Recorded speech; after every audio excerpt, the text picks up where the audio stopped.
ये फंस गया सी હાર્દિક તારા ગર્લફ્રેન્ડ છે? ગર્લફ્રેન્ડ કેટલી છે એમ પૂછો.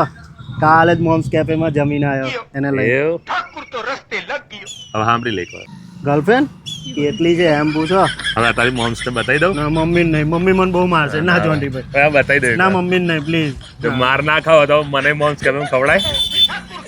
હા ચલો. છોલે ભટુરે અને આલુ પરોઠાની વાત આવે ને બોસ, તો મોમ્સ કેફેની તોલે આખા આણંદમાં કોઈ ના આવે.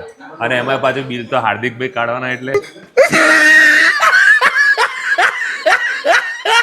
તો મિત્રો વાત કરું ને મોમ્સ કેફેની, તો 30 વર્ષથી વિદ્યાનગરમાં રાજ કરે છે કેફેની અંદર. સર તમે મોમ્સ કેફેમાં રેગ્યુલરલી આવો છો?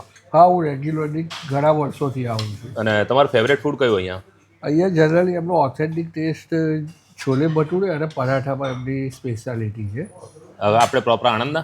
ના, હું નડિયાદથી સ્પેશિયલ ખાવા આવું છું. નડિયાદથી સ્પેશિયલ આવો છો? क्या बात कर रहे हैं रे बाबा। અને આમની મેકિંગ સ્ટાઇલ અને ફૂડ ક્વોલિટી તો સૌથી અલગ છે જ, પણ સાથે સાથે ફક્ત 500 રૂપિયામાં ઓલમોસ્ટ 4 જણ આરામથી જમી લે એવા રિઝનેબલ પ્રાઇસ છે. અને મોમ્સ સ્પેશિયલ પિઝા અને મોમ્સ સ્પેશિયલ પરાઠાની વાત કરું ને તો આ હા હા હા. સર મોમ્સ કેફેમાં તમારું ફેવરેટ ફૂડ? મેગી.